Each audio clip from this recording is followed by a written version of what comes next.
Round 2. Let's do this.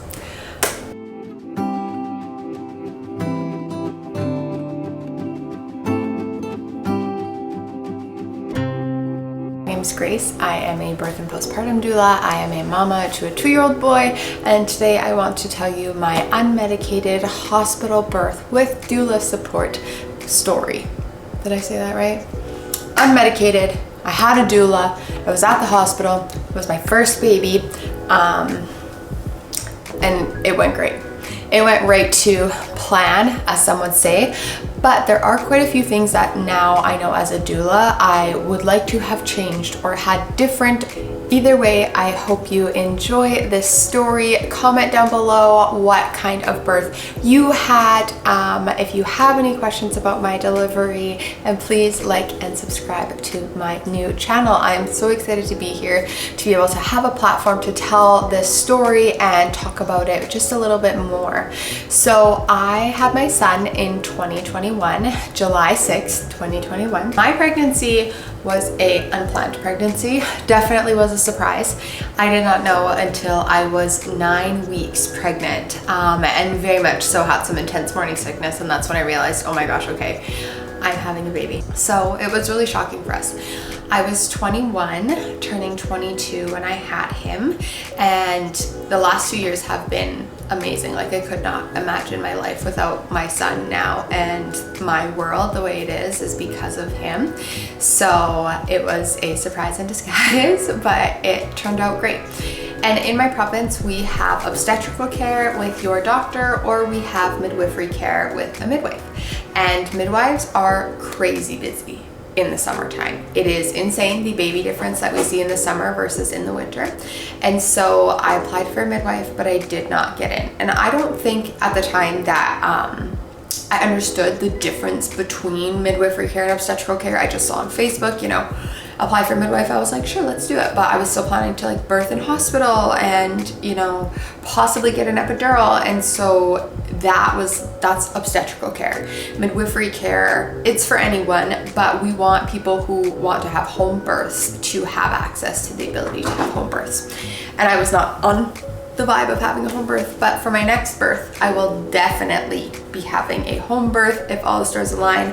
I've been envisioning it basically since I became a doula, because I think that it is such an amazing way to birth if that is your style. I trust my body. I am not pregnant with a baby, but I trust that baby, and I think that we will just thrive at home. But let's get into this birth story and the actual story. I was 41 weeks pregnant. My doctor was like, we gotta book you for an induction. And I was like, okay, there's nothing that I can do about this. This induction's needed. I don't want to go too overdue. But they never explained to me, the cons of going overdue. They just said 41 and 3, come for your induction.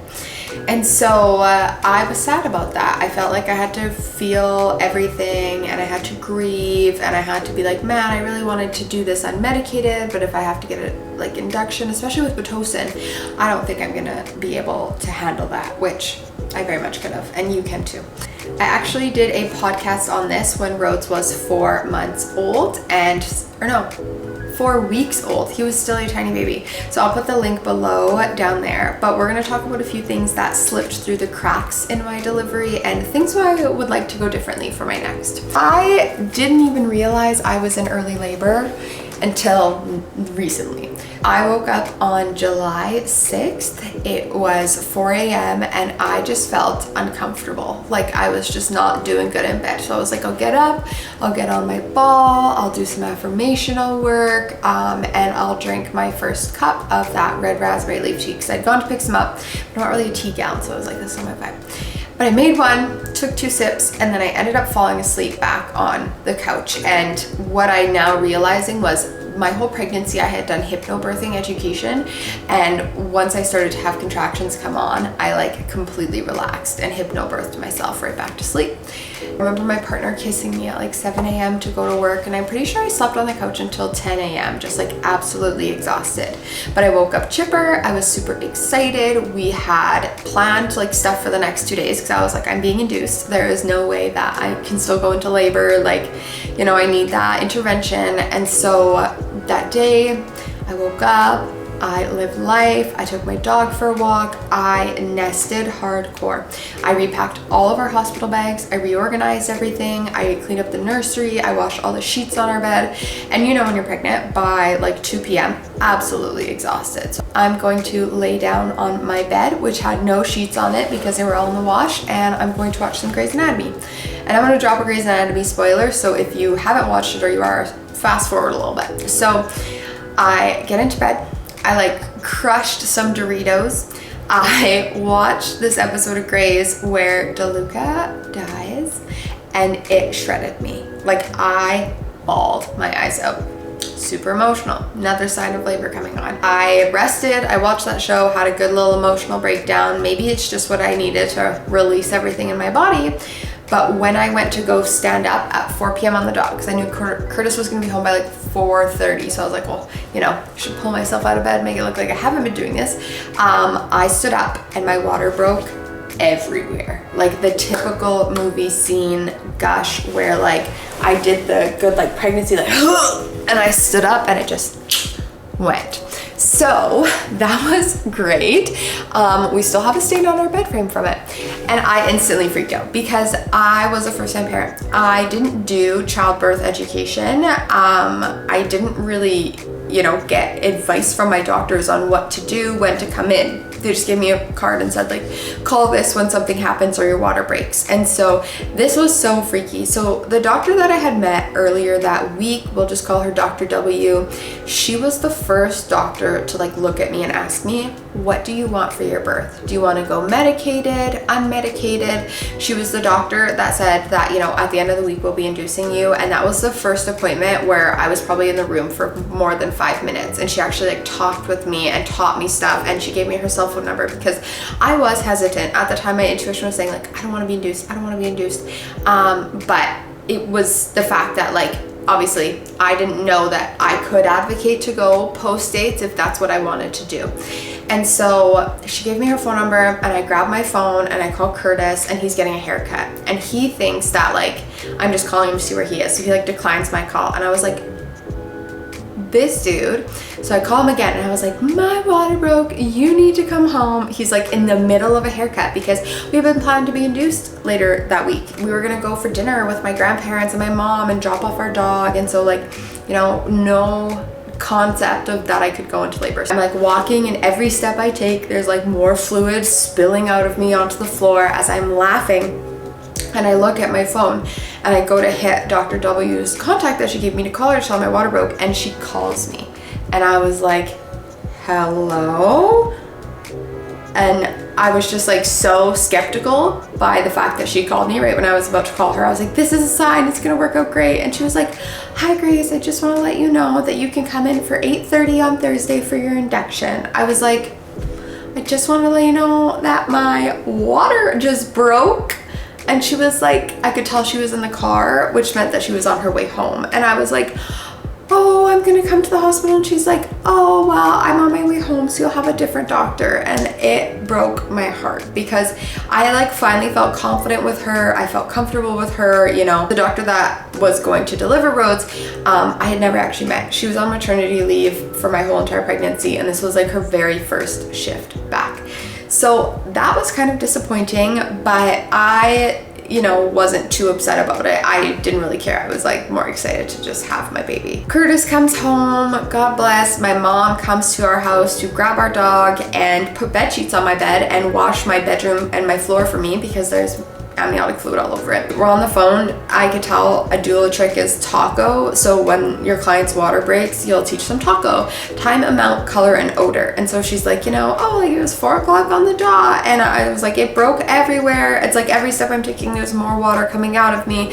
She's like, oh, and like, is it clear? I was like, yeah, it's totally clear, nothing there. And she's like, does it smell bad? Oh, someone's calling me. So you'll teach your clients taco, which is time, amount, color, and odor. So, you know, it was 4 p.m. It was very obvious that my water had broken. It was like gushing everywhere. And she's like, is it clear? I'm like, yep, like clear looks like water, doesn't smell bad. And so, yeah, from there, this is one of my first things. We went to the hospital straight away after my water broke. It was what my doctor had told me to do. And you know, I think it is a concept in our world where it's like that's what they tell you to do, is as soon as your water breaks, come.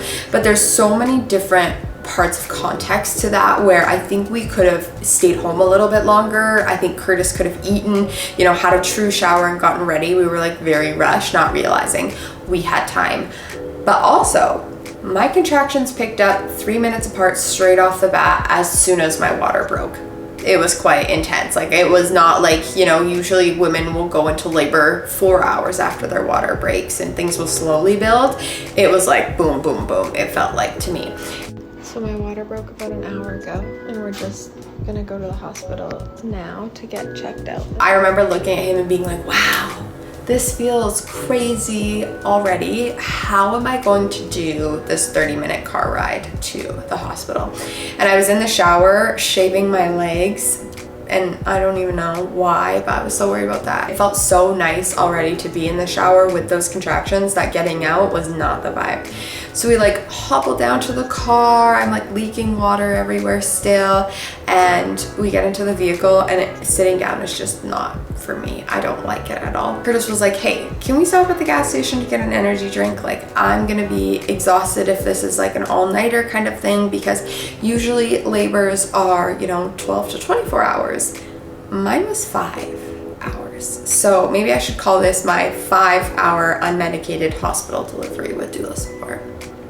As a first-time mom, it was quite quick technically. And so we like get in the car, we get to this gas station, and I get out immediately and I'm walking around and all I feel is so much pressure. I'm like, oh man, I feel like I need to poop. Like, it's just such crampy and heavy down there. I'm in labor. So I go to the bathroom and there's like 3 women lined up and I'm like standing there swaying back and forth and they're all looking at me like, is this girl okay? And I remember one like locking eyes with me being like, you know, you are in labor. And I was like, I know, I want to go to the bathroom. But by the time that Curtis had grabbed the energy drink and bought it and like came to get me, the line hadn't even moved at all. And so I get back to the car and I was like, nope, I am not sitting down. So I got on all fours in the back seat and I just remember putting my head down and it being like 4:36, I think, when we left, and thinking, rush hour, great. The hospital that I was delivering at was actually a little bit farther from where we lived at the time compared to another older hospital that was closer, but I wanted this one because it had a better NICU and it just seemed like newer for some reason, and I had a friend who delivered there, and so I just felt more comfortable going there. I get in the car, I'm on all fours in the back seat. Now, as a doula, I would recommend you to have a TENS machine because that will help. I love the Mama TENS and I'll link it down below.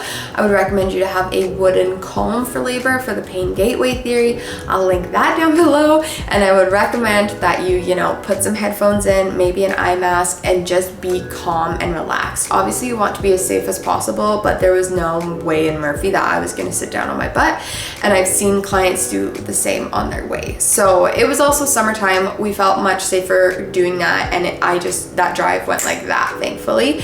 I remember Curtis like stopping and starting because of the traffic and the red lights and being like, you know, I'm about to walk to get to this hospital.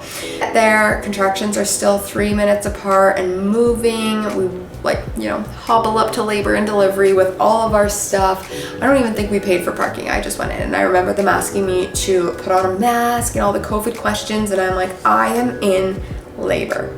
Please let me go upstairs. I am fine.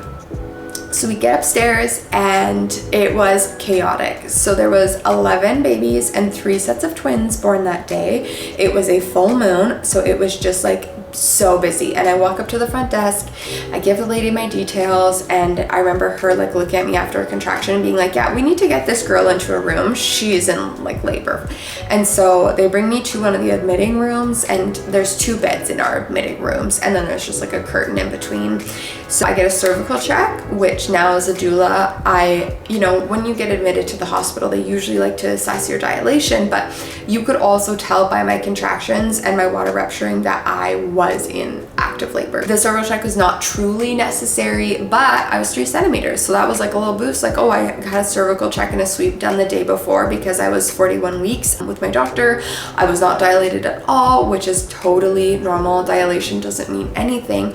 But what it does tell us is that, you know, I was 0 centimeters yesterday, 3 centimeters today. My labor and body are doing something. Besides the fact that my water broke, and she was like, yep, your water broke, your baby's head's nice and applied. Said that they did not have a room in labor and delivery ready for me yet, that I was just gonna have to wait here until that happened. And so I was like, perfect, do my thing. It was not the vibe, because you can't set up your good environment, your positive and calm. This other girl came into the room, literally was screaming in labor, very, very like pushing in labor. The nurse went to go check her. Her water broke all over the floor, and then they wheeled her straight up. They said, yep, we're going to the quick room, which now I know is the room that they have set up and open 24/7 for births that come in like that. And she literally had her baby in between the door where our curtain was. Like, we could hear and see, and I looked at Curtis and I was like, I think I would like to go home now. This isn't what I want. And my birth was not like that, but it just shows it is important to have a doula to help you know when to go to the hospital, because that was chaotic for that mom, for that delivery, but also as a first-time mom going into labor, I'm like, oh my gosh, like I'm gonna need that epidural. There's no way that I'm gonna be able to do this. Nah, I got it. So I went into the bathroom and I just sat on the toilet, which is dilation station. I moved around. I remember being super nauseous and I puked because I ate Kraft dinner for lunch that day. And when you're in labor, your body like goes like this. And so I was just not doing good. And the puking sucked. And so Curtis told the nurse that, and she said, oh, you shouldn't have told me that because now we have to put you on COVID isolation protocol. And I was like, no. So basically that gave them the ability to hold off my doula coming into the room until 10 minutes before my son was born.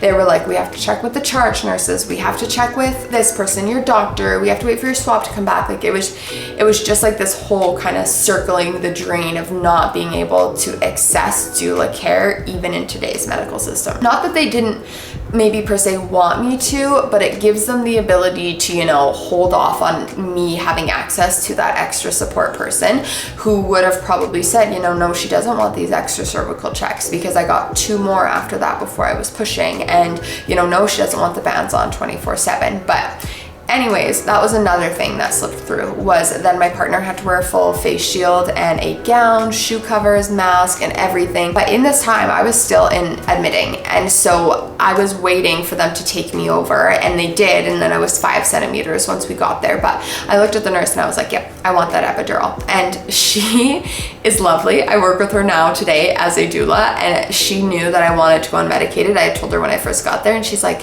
Grace, you're not even trying anything. Do you want to maybe try some things to cope with your labor? And I was like, oh yeah, that's probably a good idea. She was just the sweetest like that. And I remember her turning on the shower for me, and she just like put her arms out and she was like, come here. And she got me in there. And again, it is the best place to be. Standing, swaying, lunging in the dark, in the warm water, running down your back and belly, like truly just the best environment for coping with those contractions. And that is the environment that we want, that let my labor thrive. I wasn't being distracted. I was calm. I was confident. It was just my partner in the bathroom with me. I'd shut the door. I'd put on my labor playlist, and my body was just giving her. Truly, it was one like hour of every stage of labor. From there, things just progressed, and I stood there, I held onto a bar, and I swayed, and I thought, like, the flower is opening. I trust my body and baby. The only way through, or the only way to go through with this is to go through, what is that term? The only way for this to be done is to go through it. Navigated it as best as I could, took sips of cold ice water, told Curtis, no, you can't go pee, you can't eat, I need you to hold the shower head for me, because again, that's where a doula can come in handy. Your partner can switch off so he could have dinner, and your doula can come in, but they still had not allowed mine in. After a certain amount of time, 4 hours, I noticed a shift where I was no longer wanting to be standing and swaying, holding onto the bar. I wanted to be on my hands and knees in the shower. I don't think I told Curtis that I even did this until recently, but when I got onto my hands and knees, I noticed in myself, oh, I'm pushing right now. My body was at 10 centimeters and I chose to check myself. I wanted to just feel, I felt like that pressure and that urge and I was like, what is going on? And I remember inserting my fingers and I felt my baby's head and I was like, oh my God. And that's when I realized I was also like, this was happening. Like this was real. My baby was here. It kind of felt like I had disassociated until that point when I realized my baby's in this journey with me as well. Like I needed to connect with him. I needed to see what he needed, and what he needed was for me to push. And the lovely nurse came back and I remember she knocked on the door and she's like, Grace, sounds like you're pushing. I was like, you're not getting me out of the shower. She's like, you're pushing, babe, come with me again. So she guides me out and she's like, you know, we can get the nitrous oxide for you going. And I was like, yes, please, that sounds amazing. I used nitrous for probably 20 minutes, I want to say. It's hard for me to remember the exact timeline because my doula arrived and then 10 minutes Rhodes was born, and I didn't use it that much after she had arrived because they had flipped me onto my back. We tried to put it all together. I got out of the shower, I was pushing on hands and knees, and then did that for like 20 minutes, and then I got the nitrous, and then I pushed on my side and my hands and knees, and then I remember my doctor saying, you know, I think it would be more effective if we got you onto your back. And in my head I was screaming like, I don't want to be on my back, I want to be on my hands and knees. And Curtis, because he didn't know any better and he didn't choose to be that involved father to get that childbirth education, he was like, yeah, I think you should get on your back, like maybe that would work better. So I did. Either way, being on your back is not bad, but being on my back was quite painful. We are moving your tailbone out of the way as your baby's head comes through. We want to be off the back, but it is convenient. You know, our hospital labor and delivery beds are perfectly designed with a garbage can at the base of them that it has an exchangeable bag, so you can just plop down there, have your baby, throw everything in, scoop it in, and toss it out. Do with that information as you please. Either way, I got onto my back and my baby was crowning, and he was, you know, doing the 2 steps forward, 1 step back, 2 steps forward, 1 step back. And I remember touching down, feeling his head, and then just feeling fire in my hips. It was so uncomfortable for me to be on my back. My hips felt so pinchy. It just was like not the vibe. And it's funny because I had a conversation with a doctor that I work with now as a doula, and the first thing he said to me was, oh, you're gonna need to get an epidural, like your hips are so tight, I don't think that you would be able to push on your back. And it's just funny how, you know, even though I ended up there, I was thinking about that moment in my birth, like while it was happening, being like, that one doctor said that I would not do good on my back because of how tight my hips were, and now here I am. But I couldn't find my internal voice to speak up. And even though my doula was there, sometimes in those moments it's so hard to navigate that switch. Like she didn't get there until I was already on my back, and so, you know, she may have offered a position change, I'm not sure, but that is something that I wish that we could have changed. Either way, at the end of the day, it doesn't really matter too much. It's just like for you as a viewer, learn to advocate for yourself. Switch positions, don't even ask, just do it. And for the new doulas watching this, if you see your clients on your back and you see them giving you those deer in the headlight looks or saying my hips hurt, my back hurt, like try to help them. Try to be that vocal person, because maybe all I needed was, you know, Grace, do you want to try standing up? Heck yeah. Do you want to try the squat bar? Heck yeah. Then he finally comes out.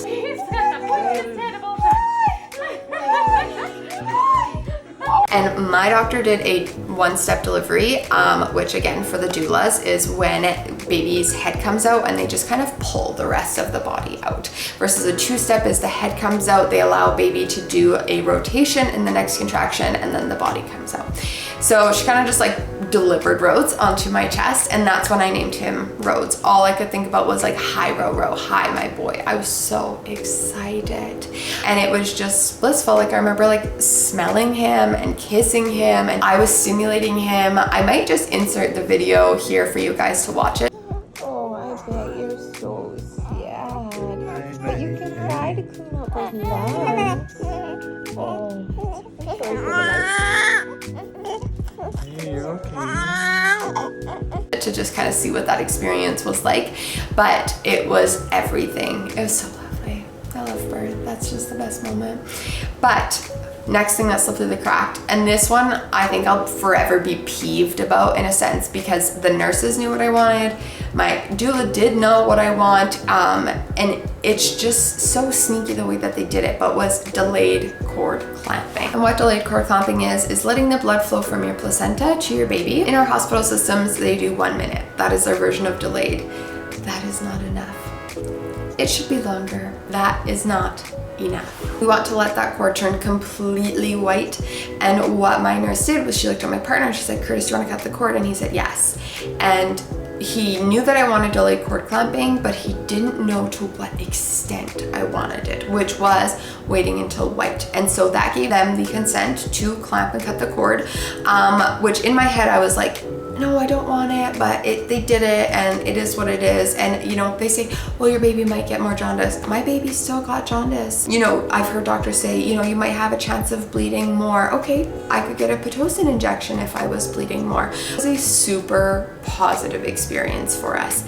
And it was fast. Like 5 hours of labor is pretty unheard of for a first-time mama. I was out of the labor and delivery room 30 minutes later, and then into postpartum, and then we were out of the hospital within 18 hours. Like, it was such a quick turnover because they had so many babies born, but because I had gone that unmedicated, besides the random use of nitrous, I didn't have an IV, I didn't have interventions, my baby was doing good, and so they just let us go home from there. So overall, that was a pretty chilled out version of my birth story. I think you should listen to the podcast version too, because I think from both of them, there's different aspects for you to fully understand the picture, but it was what I needed for my first time baby. And for my next time baby, I will be doing something hopefully completely different, but this proved to me I'm strong, I can capable. I'm very fortunate that my labor was quite fast and my partner knows how to support me the best way. So I hope you enjoyed this video. I hope you have a great birth or inspired by it, and subscribe and like to my channel. I will see you guys next time.